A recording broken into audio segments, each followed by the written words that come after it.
One so far. All right, you're on, Maura. All right. Hello, welcome everyone. My name is Maura Moyle, and I'm on the board of directors for the Reading League Wisconsin. I'll be assisting with their presentation tonight. So before introducing Dr. Pam Kastner, a few housekeeping items. I'll be monitoring the chat for questions, and when the time is right, I will relay your questions to Dr. Kastner. And we'll also be posting a link for you to request a certificate of attendance. I believe it's already in the chat now, but I'll post it again later, especially toward the end of the presentation. And you'll receive your certificate in a day or two by email.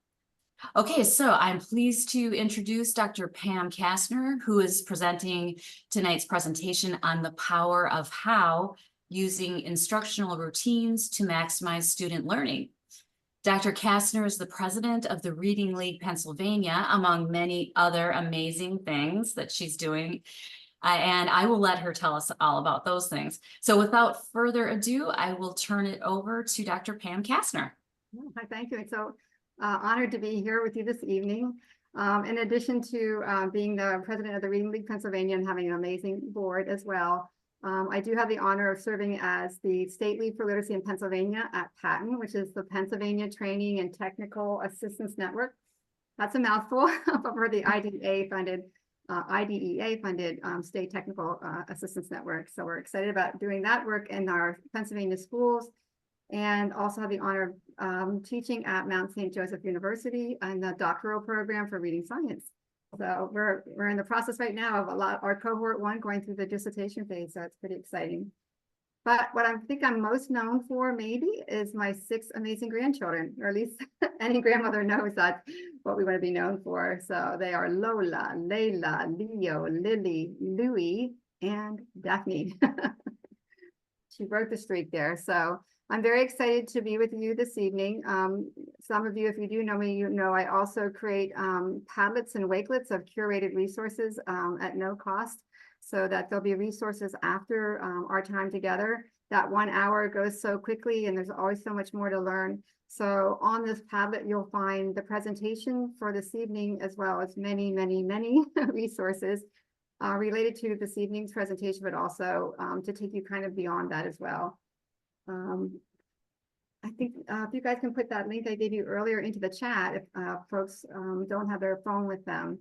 But if you do have your phone with you, all you need to do is open your camera, point it at that big QR code on the screen there. And this Padlet is for the Reading League Wisconsin. So the password is very tricky. It's TRLWI, all capital letters, which means, of course, the Reading League Wisconsin. So I'll give you a moment to access that Padlet either through the link in the chat or through the QR code and the password on the screen. So maybe like 30 seconds. And if our friends, if Mara and Jean, if you don't mind, maybe putting that link in periodically, just in case some people come in later, you know, have it doesn't have it in the chat, then that would be really appreciated. So I don't know if that's a good idea to show you the Padlet early or not. I mean, you could be going down the rabbit hole while we're doing the presentation, but lots of resources there for you. So we'll get started. So these are the learning objectives for this evening. We're really going to be focusing on explicit instruction briefly, because instructional routines are based on direct explicit instructional routines and explicit instruction. We're going to talk a little bit about the research that underpins instructional routines. Then I'm going to share some routines with you for foundational skills, and hopefully we'll have time for me to share some routines also for language comprehension with you. And we'll match those two what the student needs are. And I'm going to be doing those routines, and I want you to do them with me. And I have all these resources on the Padlet, so if you want to join, you can do that as well. Those routines are right on the Padlet. All right, so the power of how. So what is explicit instruction? There's no one really better to describe explicit instruction than Anita Archer. She is the master teacher of the entire world. But when we think about explicit instruction, it's if you were with me, what I would have you do is I would have you say the words that are bolded and in blue. So I'm going to kind of stop and hope that where you are, you're doing that. So explicit instruction is and you just said systematic, instructional approach that includes a set of,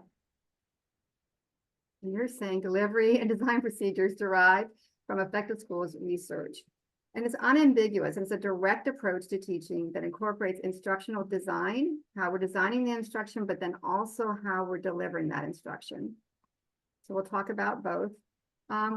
The person, honestly, to best describe explicit instruction is Dr. Anita Archer, and we're going to watch a very brief video of her explaining what explicit instruction is. It's 5 minutes and 46 minutes of absolute brilliance.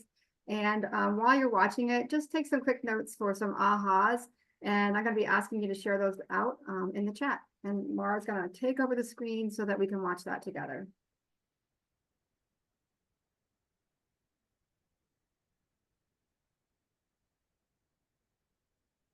Thank you, Mara.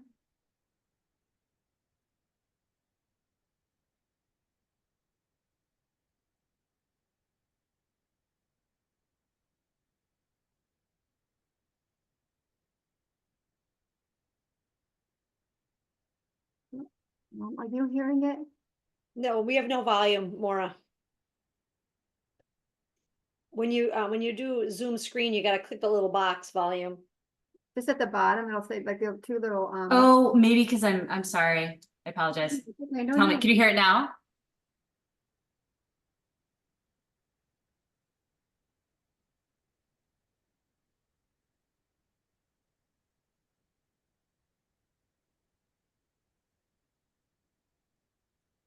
You might have to reshare the screen.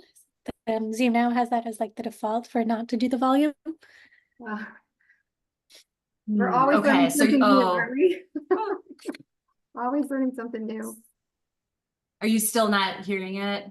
Right now, we're just seeing all the wonderful people that are here this evening. Oh, okay, Which is okay. very nice too. All right, let's see here. Share. Sorry about that. Well, that was okay. Thank you so much for your help.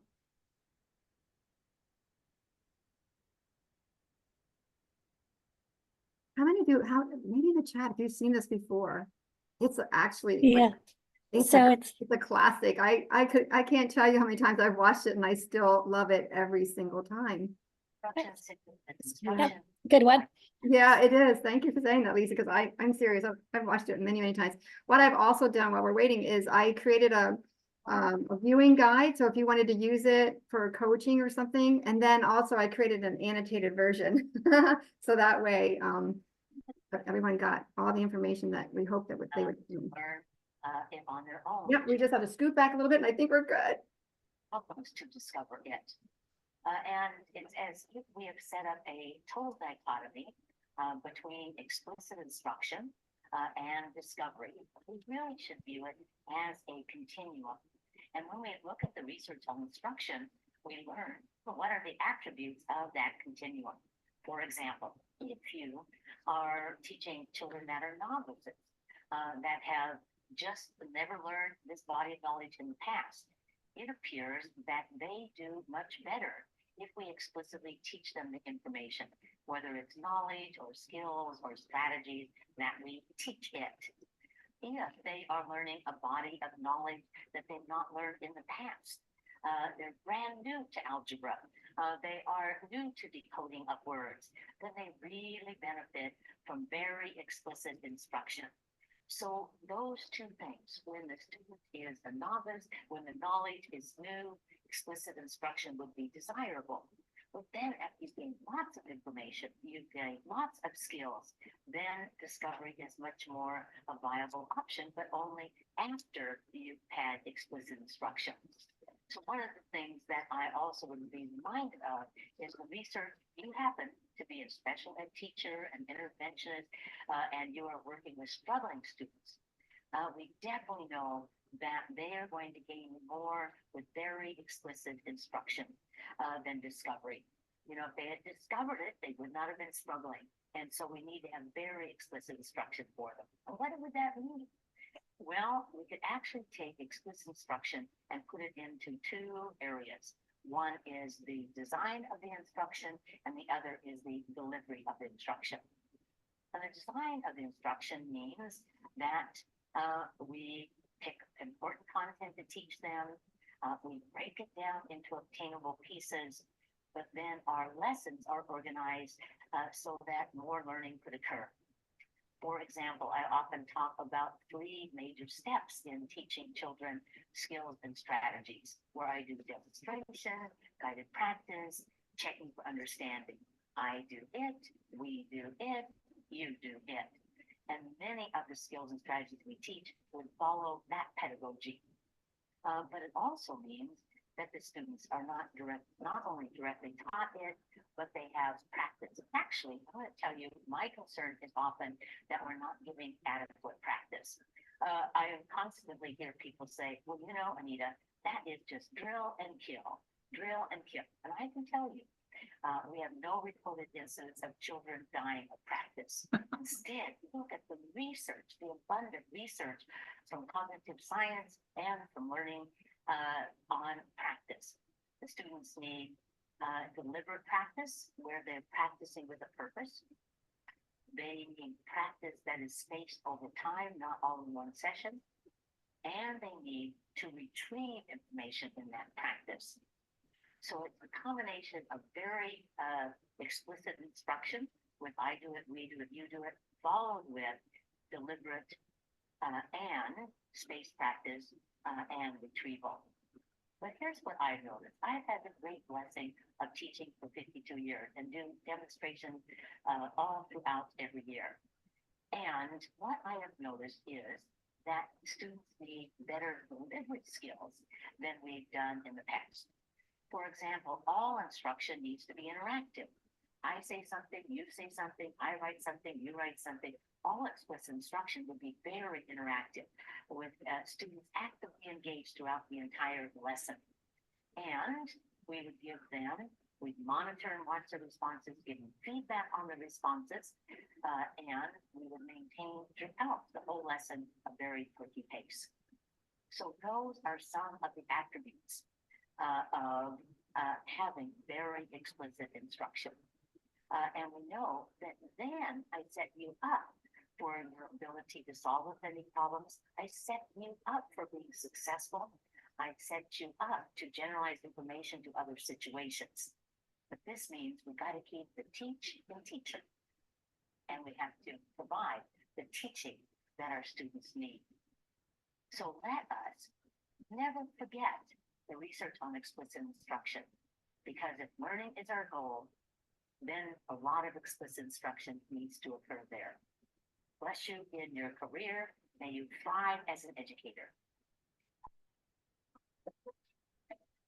That's an expert minute from Middle Tennessee State University. That has some wonderful resources and some others that I'm going to share with you tonight. But anyone want to put something in the chat or just share an aha moment from that wonderful video from Anita Archer? She has neuroblastoma.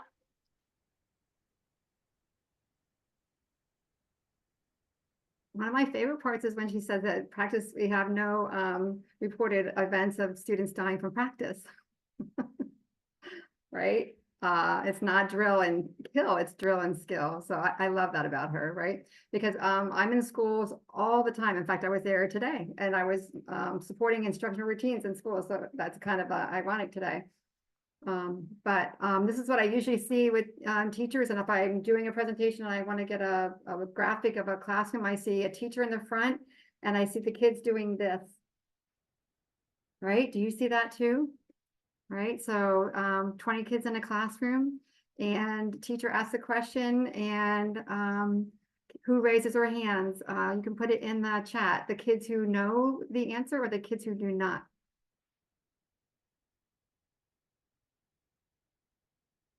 The kids who know it, right? And as teachers, who do we want to hear from?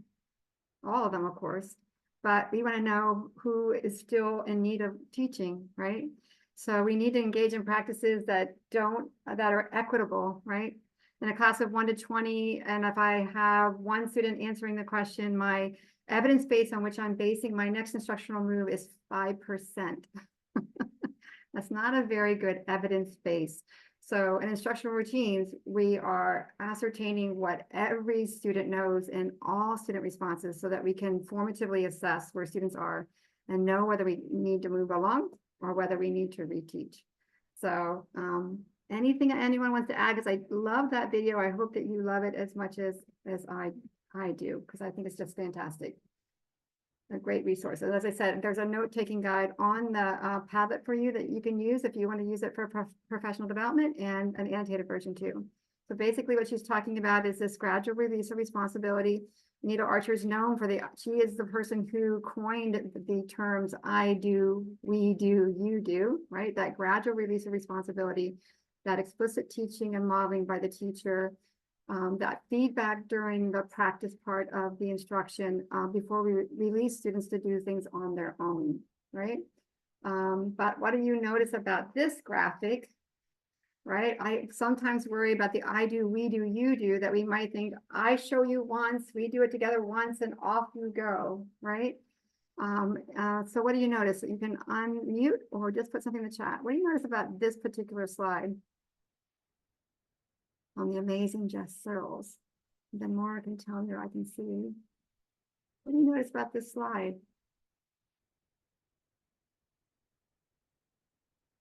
This is a very interactive presentation.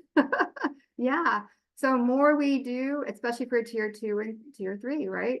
So our students who are more at risk, they need a lot more practice, a lot more modeling, a lot more practice, a lot more feedback before we release them, because we want them to get to mastery. So it might be an I do, and lots of we do's, and then you do's with the teacher feedback with a partner before we release them. So that's when we think about explicit instruction, these terms come to mind: I do, we do, you do. But I want us to remember that oftentimes we need many more opportunities to have explicit modeling, many more opportunities to have guided practice, and many more opportunities to get feedback while we're moving towards that independence, right? So instructional routines, if you want to look for some very effective instructional routines, a place to look is Direct Instruction in Reading. This book is really the Bible on direct instruction for literacy. It has lots of background information about best practices for teaching reading, but also many of the routines that you're going to see this evening follow this very direct, explicit instructional procedures. So I'm recommending that book to you. So what are instructional routines? They're a sequence of specific, consistent steps for delivering content across a range of learning areas. So why these routines? They become familiar for both the teacher and the students, right? And it allows them to engage more fully in the learning opportunities. I told you I was in a school today where they're using these instructional routines, and the students are so familiar with these routines. The teacher made one deviation from the routine, and right away the kid said, "Hey, you forgot," right? So these routines reduce the cognitive load for how the instruction is happening, so they can focus on the what of the instruction. So they're especially important for students who are more at risk, but they benefit all, right? Think about any routines that you do that free cognitive desk space, right? Many years ago, when you were learning to drive, likely you had to think about all those subcomponents, the steering wheel, the gas, God help you if it was the clutch, right? But as you practice those skills, had feedback from those skills, now you're probably like me. Sometimes you drive somewhere and you end up there and think, how did I get here, right? So you had very specific instruction to support you. Your father or mother didn't take you out and say, you've watched me drive for 16 years, off you go, right? So anything that's, just as Dr. Archer said, when we're a novice at something, and when we are a struggling learner, we need very explicit, direct instruction. So it reduces the cognitive load and the working memory for students and teachers alike. Teachers don't have to think about, what am I going to say? What am I going to do? It's a routine every single time. Students spend less time, just as I said, thinking about the how and more about what am I learning. When it's familiar, right? They're processing new information. They're clearly defined routines. They support engagement. just as Dr. Archer said, instructional routines are very, very engaging. I say something, you say something. I write something, you write something. It also, and this is what I saw also in this school all day long, no behaviors. The kids were right on task. They knew exactly what was happening. They knew what they were focusing on. They knew what they were learning.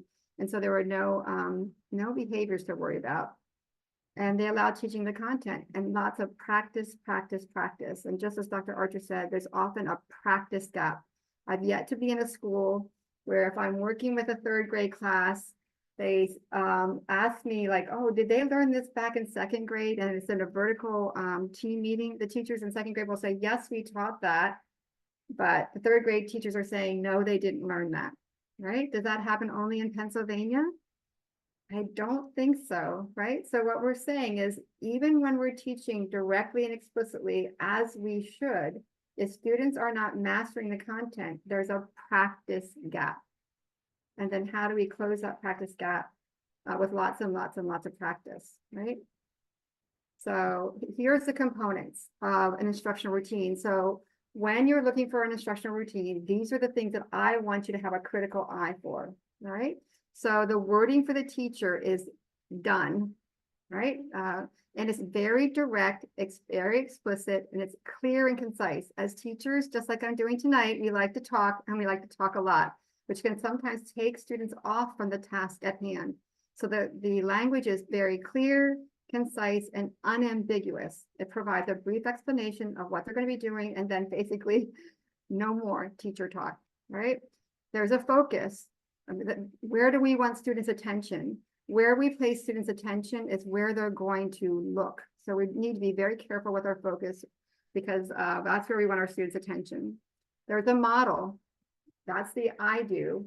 So the teacher's providing a model. This is the I do, and it's my turn. Like, watch me. I'm going to model for you what I want you to do. There's a cue. How do I want you to respond? So for example, I might take off my background here so I can do some of these routines with you. You get to see my kitchen. For example, if I had an array of letters that my students had been taught, my focus would be right here when I'm starting this instructional routine, because that's where I want their eyes, right? So my focus would be here, and I would say, we're going to learn about, we're going to practice letter names. Watch me, my turn, right? So I'm telling them very briefly what I'm wanting them to do. I have my focus here, right? And then my cue is going to be name. That's what I want them to do because I want them to practice the letter names that I've taught them. I could also use the same array with explicit instruction, directions, and say sound, right? But I'm just changing my cue. If my students had learned, the class I was in today, they had learned the long E different spellings, right? And so they were reading words with long E different spellings. So the teacher was focusing on the vowel pattern and saying sound, and the students were saying E, and then they were reading the word.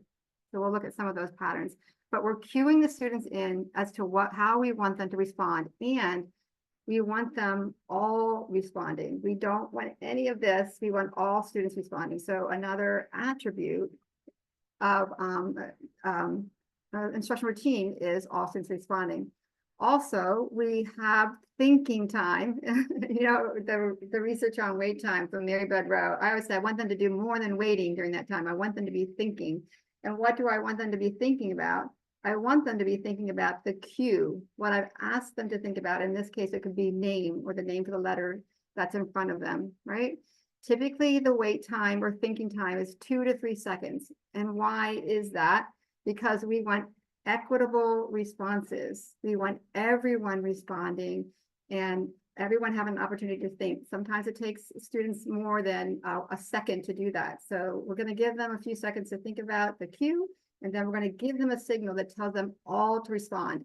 And no one responds until the teacher gives the signal. So no blurting out, right? So the signal can be visual or auditory. It's often a slide or a tap, right? So that the students know now it's our turn for everyone to respond with the response that was given in the cue. And everyone is responding, right? none of this, right? So I'm hearing from all 20. Now, the other component of instructional routine that you want to look for is immediate error correction. When students make an error, we want to correct that error immediately and take it out of their working memory and go back some, and then reintroduce the item that students erred on, so that we can check again to make sure that they're getting it correct. So I'm going to go back just real quick. These are the components that you should look for in instructional routine: clear, concise language, a focus that draws students' attention to what you wanted to focus on, a model from the teacher showing them what they will be doing, a cue that tells them how they should respond, equitable think time for students so they all respond at the same time orally, a signal for that. And if there is an error, immediate error correction. All right. So let me just do one example for you. All right. Briefly, just let's say that my students, this is a common sequence when we're beginning to learn about letters and sounds, SATPIN, right? So let's say that these letter names and letter sounds have been taught. So what we're doing here is we're providing practice that's distributed and cumulative over time, right? Not mass practice that we forget about. We all have crammed for a test. This is distributed practice and cumulative, so that they're practicing what has learned. So all the instructional routines that I'm showing you tonight are for after direct explicit instruction and allowing for that practice. So we don't have third grade teachers saying to second grade teachers, did you teach that? And they didn't learn it, right? So here's my focus. I'm gonna have my focus right here as I'm telling students the directions. You're going to practice saying letter names. When I point to a letter name in your, say the letter name in your head. When I tap, say the letter name out loud. I'll show you how to say the names for the first two letters. My turn. Name, S, name, A. Now you're going to do this with me. Ready? Name, S, name, A, name. L, It's actually T. That's okay. Name, P, name, I, name. N. All right. So I want you to make a mistake here. We're just going to go to this one. I want you to make a mistake. Ready? Name. You want me to make a mistake? Yeah, make a mistake. Go ahead. E. Yeah, D. okay. Ready? My turn. Name. P. Your turn. Name. P, Now I'm going to go back a couple. Ready? Name. A, Name. T, Name. P, Name. I, Name. N. Right? So turkey pace, practice, make an error. My turn, your turn, go back a couple. You want to immediately correct the error, go back a couple, take out our working memory. All right. So we're going to use the same one. So my focus was here. I had a brief explanation. I had a cue, which was name. And then my signal was a tap. All right. I'm going to have the same letters, but now I'm going to ask you to say the sound of them. And what I'm going to do is, if it's a continuous sound, I'm going to hold my finger under here for a couple seconds, and you're going to say, because those sounds continue. If it's a stop sound, right? Probably everybody on this call knows what a stop sound is. The sound is a brief, plosive sound, and the sound stops, right? And we have to be careful with those that we don't say ta. Don't add that schwa, right? So it'll just be a quick tap, because I don't want them to hold that sound, because if they do, they'll say ta. It's just going to be a quick. All right. So let's practice some sounds. These are all sounds that have been taught prior. You're going to practice saying sounds. When I point to a letter, say the sound in your head. When I touch under the letter, say the sound out loud as long as I touch under the letter. I'll show you how to say the sounds for the first two letters. My turn. Sound. Sound. Your turn. Sound. Sound. Ah. Hold on to it. Sound. Sound. Sound. I, Sound. I, mm. All right. So this is how we're all practicing together, right? but I want to check for understanding to make sure there's no one in that group that's riding on, right? So always an instructional routine as well, you want to check for understanding. So you're gonna have some individual turns, all right? So we're gonna practice some individual turns. When I get done with my array, whatever that is, my array is what has been previously explicitly taught, and I'm providing practice in, right? So I'm gonna say, let's do some individual turns. I will touch next to a letter. Everyone will say the letter name in their head. I will call one student's name and only that student will say the sound of it out loud. Ready? Sound. Mary Newton. I'm sure she's saying. All right. Let's see. Sound. Maura. Okay. So this structure is a structure that's throughout. There's a brief explanation. There's a model by the teacher. There's a cue that tells them how they should respond. There is a signal, so they're all responding together. And then when you're done, right, you're doing individual turns. And if there's an error, you're doing immediate error correction.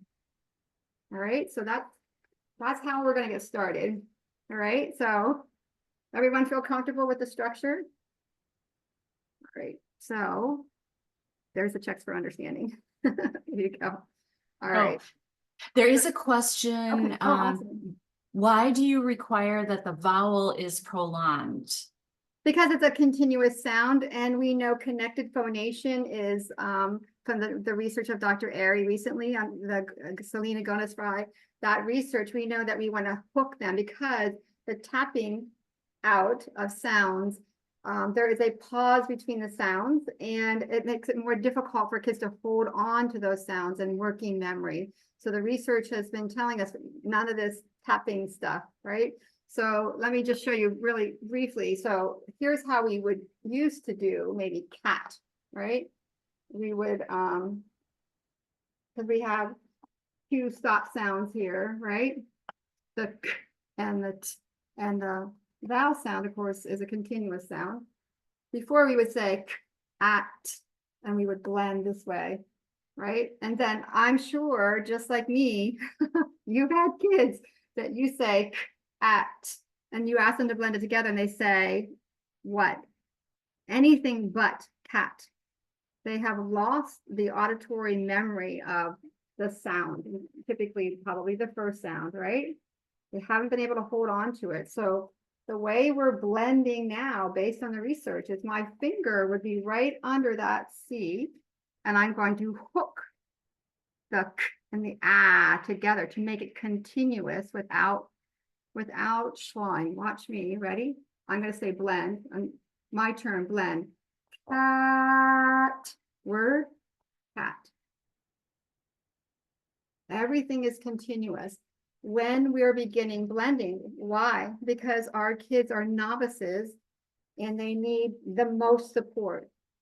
So continuous blending is the most supportive way that we can begin, right? So I'm going to show you a hierarchy for blending because that's where a lot of our kids are stuck in blending. In so many schools, I would say, they would come in and say, well, they can't blend a CVC. And I said, well, tell me what the CVCs you're asking them to blend. And it's usually cat. Well, could they blend sun? Sun. Word? Sun. And they always can. They need more support. They have to understand what we're asking them to do, and they have to have those sounds around longer. And we have to tune their ears into that, right? So the routines I've been showing you have 4 basic steps. They have a focus cue to gain the student's attention. There's always a brief pause, usually. Some of the routines do not have them because you want them to answer quickly. But typically there is thinking time. There's a verbal cue, which means here's what I want you to do. Tell me the name, tell me the sound, tell me the word, right? And then there's a signal. So all are responding. One of the most important things you can do when you're using this structure is do not allow kids to blurt out. So if you were with me, face to face, this would be easier. Let's say I was saying, name and tapping here. If someone spoke out before the tap, I'd say, wait for the tap. Wait for the tap, right? Because I want everyone responding at the same time, because I want a core response. I want everyone responding. I don't want anyone taking the learning away from anyone else and riding on that answer. I want everyone responding. Okay. So these routines that I'm sharing with you are samples that have been released from ECRI. ECRI is Enhanced Core Reading Instruction. If letters, AIM pathways, 95% group, all the learning that we've had is what we didn't learn in college. This is pedagogy you didn't learn in college. It's explicit instruction, it's instructional routines aligned with core curriculum that give practice for those skills so they can be mastered, right?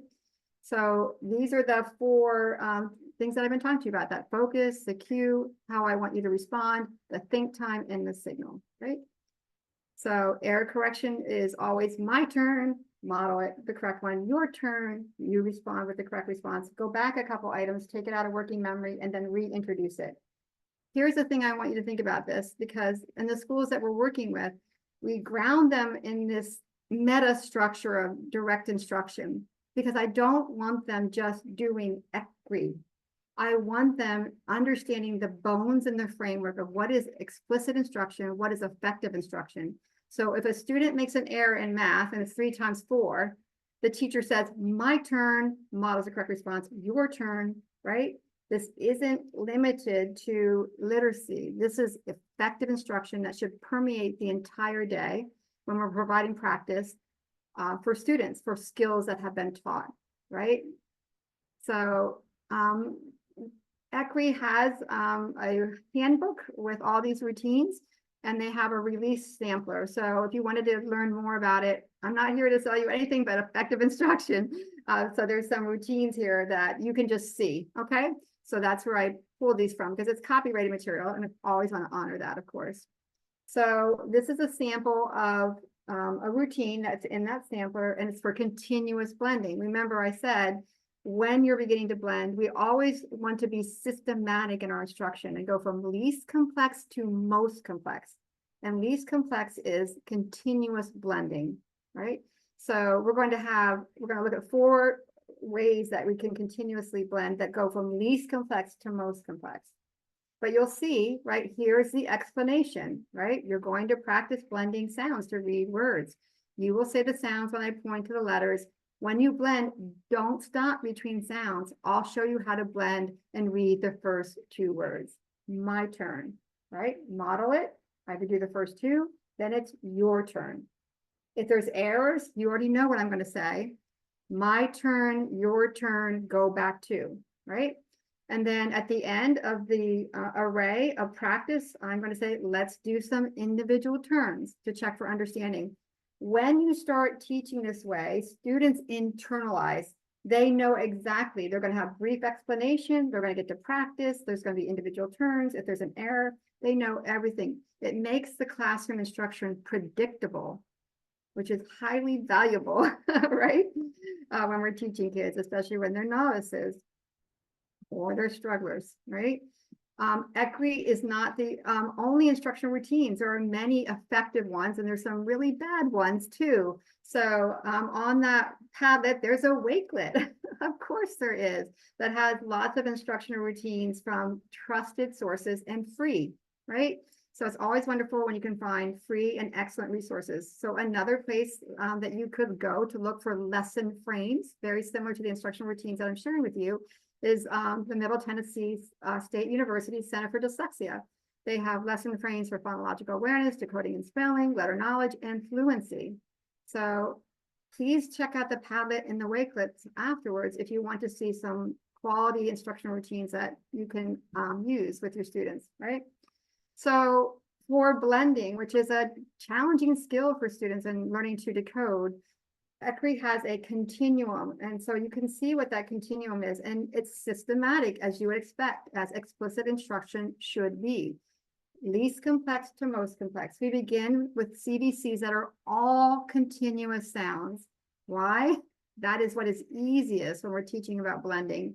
Then we move to sound by sound blending, then spelling focus, single syllable blending, and multisyllabic. So do you see how there's a scope and sequence that's moving kids from the easiest decodable words to the most difficult? Just as a reminder, continuous sounds are those phoneme sounds that we can say until we run out of breath or pass out, which we don't want that to happen. And stop sounds, again, are a quick burst of air and the sound stops.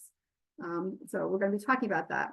So blending, here's our scope and sequence. Continuous blending, and students learn to keep the airflow going, right? Because the best cue to a word is the word itself. We're never telling kids to look anywhere else but the word, because that is where all the information is to decode it, right? But they need to keep the sounds going so that they don't lose the memory of the sounds previously to blend it together. Sound by sound is similar to probably what you're familiar with, is called successive blending. We want kids to look all the way through the word, because we know we have students who, when they're reading, they look at the first letter and they guess, or they throw in a synonym word that is not in print, right? They're showing us that they're writing on context to decode. So we want them looking all the way through the word. Spelling focus focuses on the vowel sound, because guess what? The vowel is where it's tricky, right? So we want to make that sticky. And with multisyllabic words, we're breaking that into parts to make it easier to attack those long words that really scare. These kids that I work with that are at risk, they're afraid of those big words. We have to show them how they can attack them and read them, right? So here is that routine again.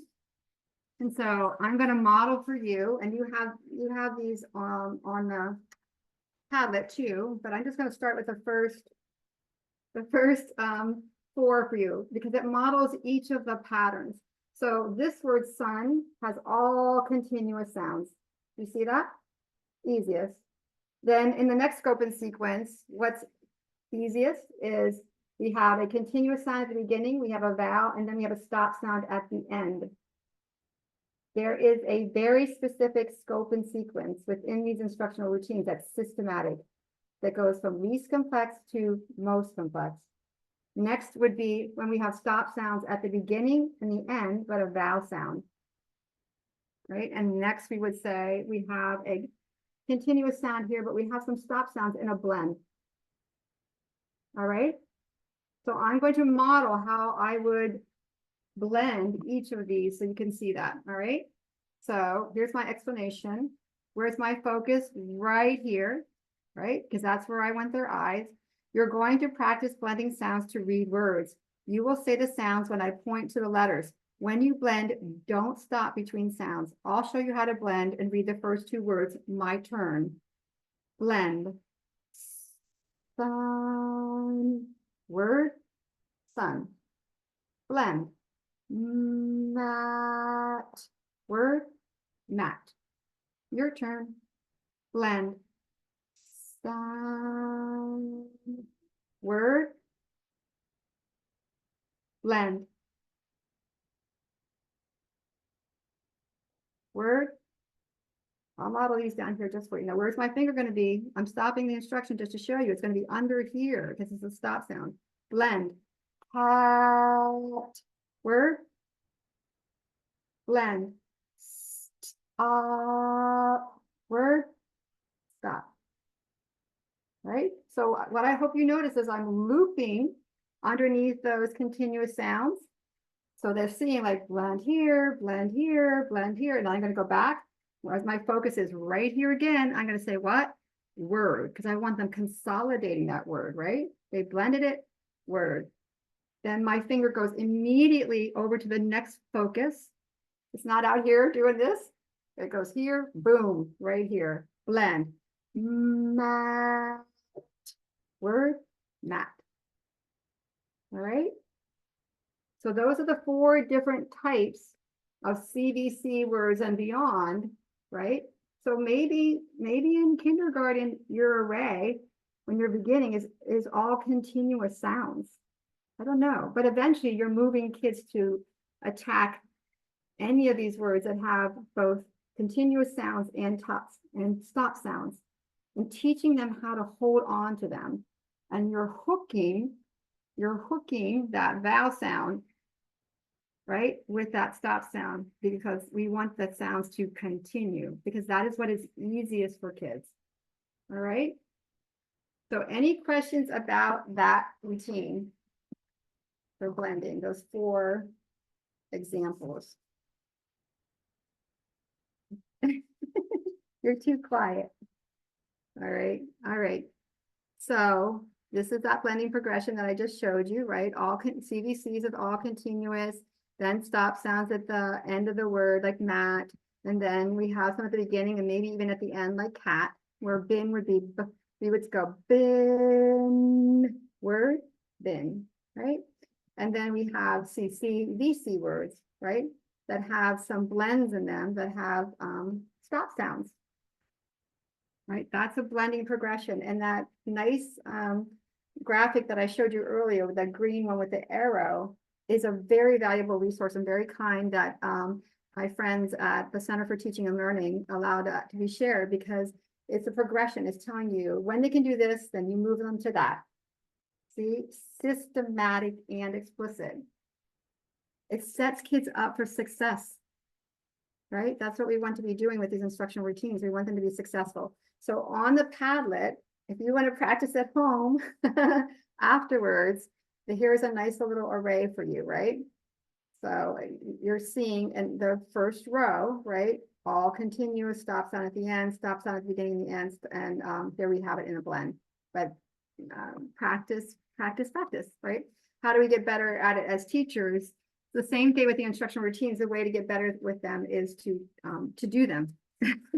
Okay. There's a question.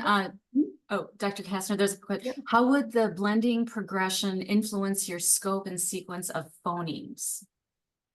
I think it would influence you to be teaching the continuous sounds first, right? And especially if you're using it with phonics, so like the reason we do phonemic awareness is absolutely essential, but we're engaging in phonemic awareness to map those phonemes to graphemes.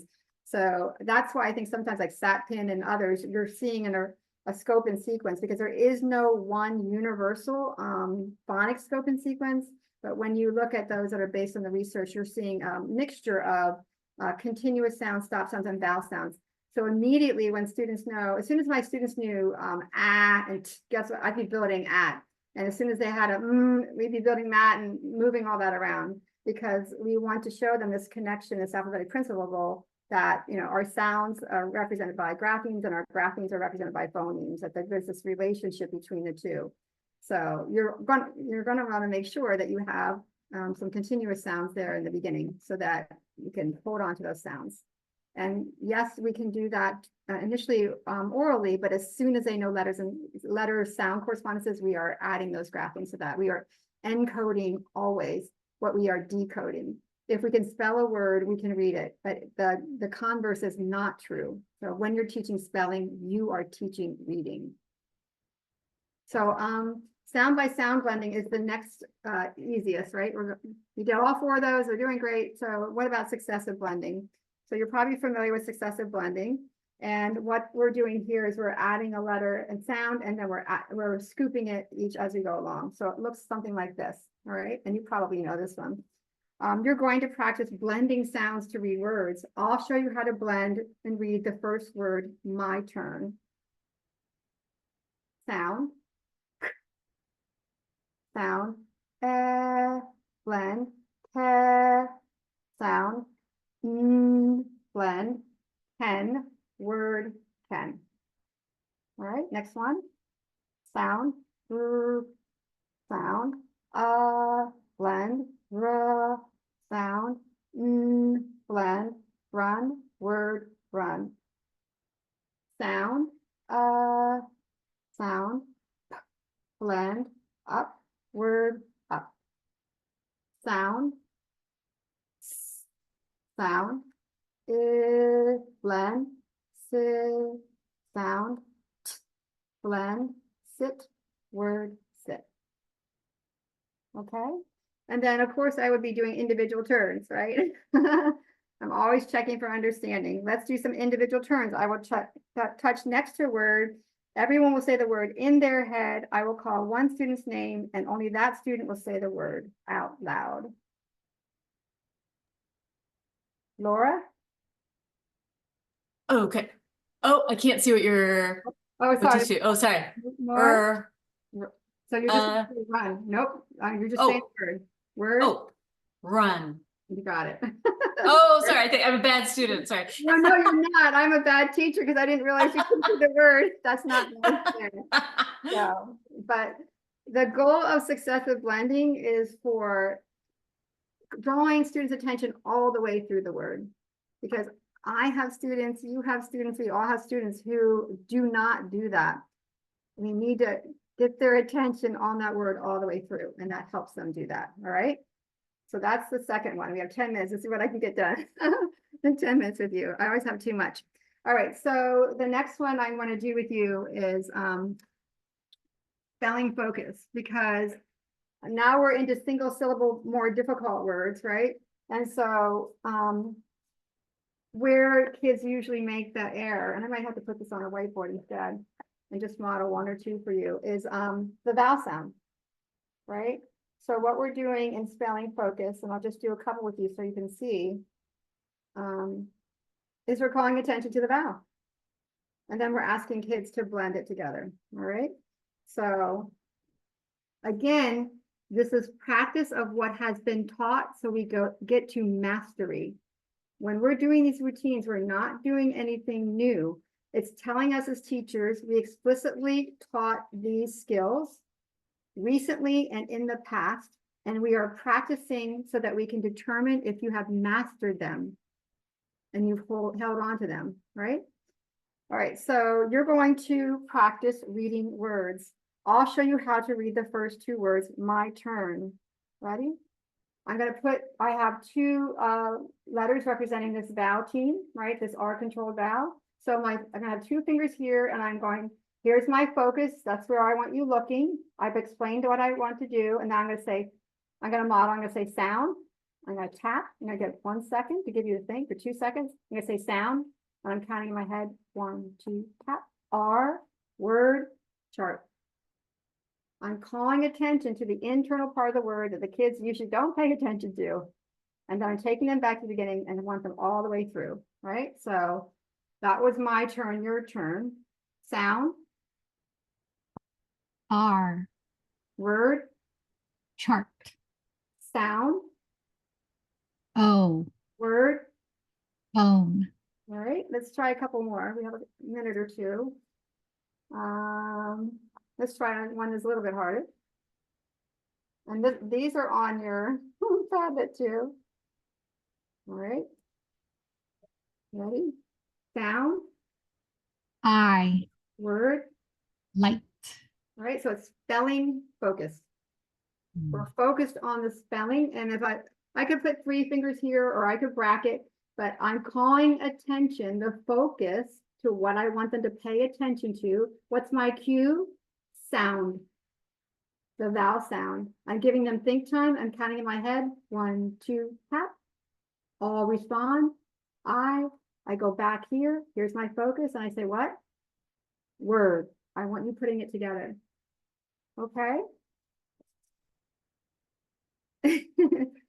All right, 7 minutes. Here we go. All right.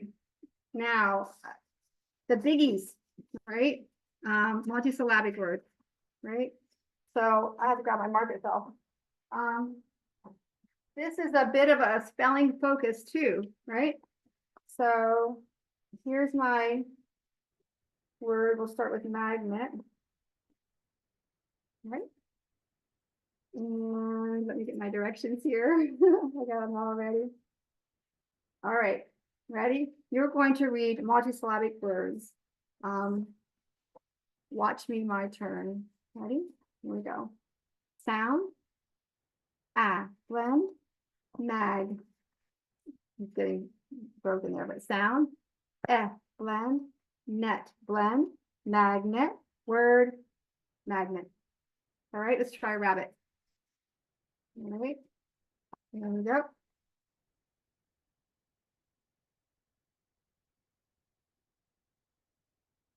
Okay. Ready? Oops. Do it this way so you can see that. Ready? Sound. You said Yeah. Thank you. Thank you, Wanda. You're awesome.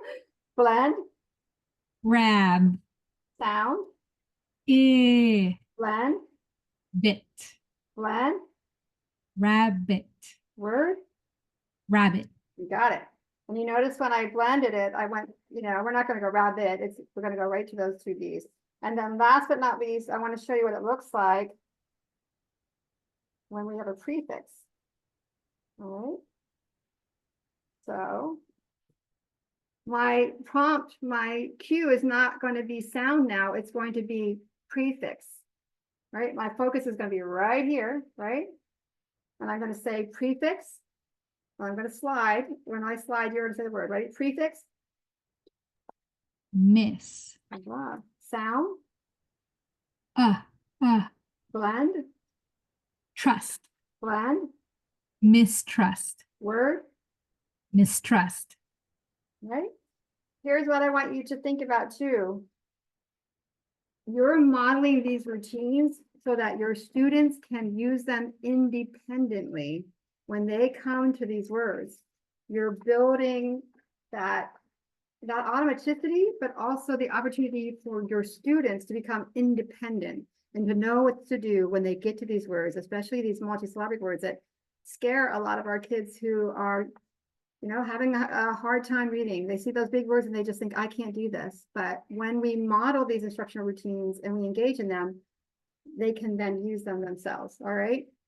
So ECRI is copyrighted, and I think the workbook is, I don't know, I think it's maybe $100 now, but it really is worth it. But guess what? There's a free resource where these routines are also demonstrated.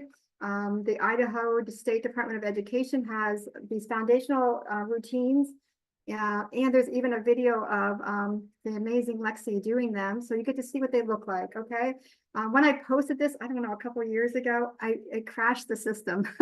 They had 14,000 downloads in like, I don't know, like a day or something, but it's up there again and everything's great. So this is a really wonderful resource that is, showing you what these routines look like for foundational skills. So please check it out.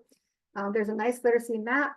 And there's like the phoneme blending and the letter names and the video on the side. So please, if you're working with kids who need foundational skills and need these instructional routines, this is an amazing resource. We only have 3 minutes, and I knew that's all we would have, but I did want to show you that we're not phonics and just phombies here with instructional routines. We need instructional routines as well, of course, with language comprehension.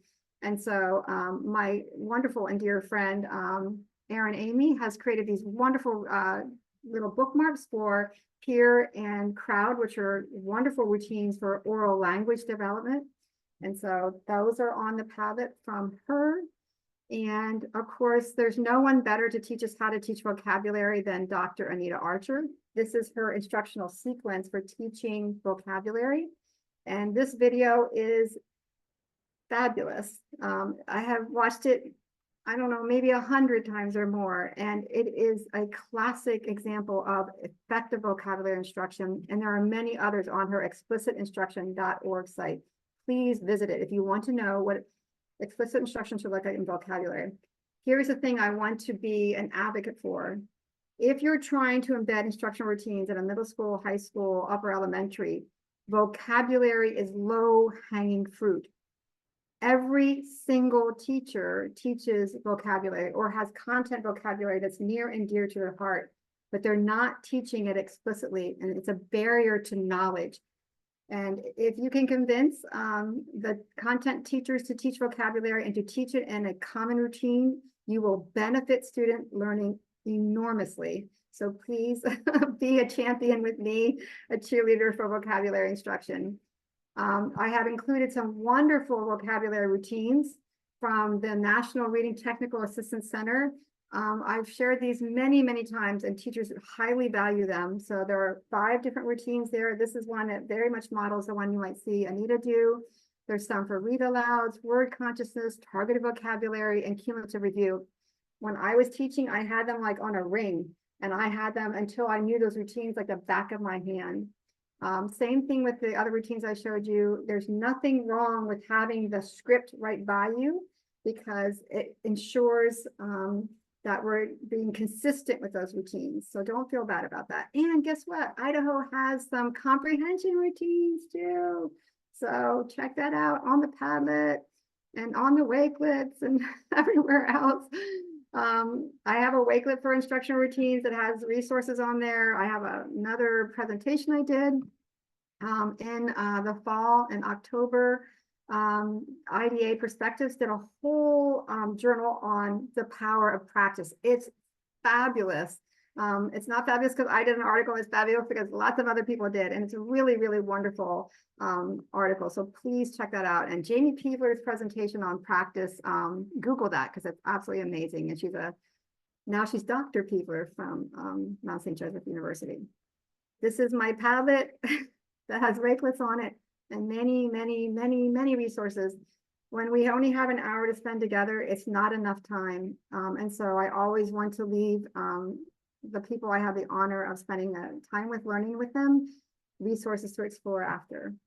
That's the Padlet again with the QR code and the lovely, very difficult password, TRLWI. And that's me. That's how, if you want to continue the conversation, I get emails all the time and I'm always happy to engage with other literacy geeks who love literacy and get up every morning because every child has the right to be literate and every teacher has the right to have the knowledge to make it so. And thank you. Thank you so much, Dr. Pam Kastner. That was amazing. What a wonderful presentation and so many great resources. So we really appreciate your time tonight, sharing all of these materials that we can definitely use every day. I hope it helps. Yes. And everyone, thanks everyone for participating. We do have a conference in October. The Reading League Wisconsin has a conference on October 4th. I did put our website in the chat, but I think there's so many thank yous. I got buried, so I'll put it on there again. I know everyone's very. That's so nice of you. Thank you. You're so kind. So we'd love to see you at our conference in Brookfield, Wisconsin, October 4th. Well, thank you. Good night, everyone, and have a wonderful rest of your evening. Thank you. Thank you. Thanks for coming. Thank you, TRL Wisconsin, for inviting me.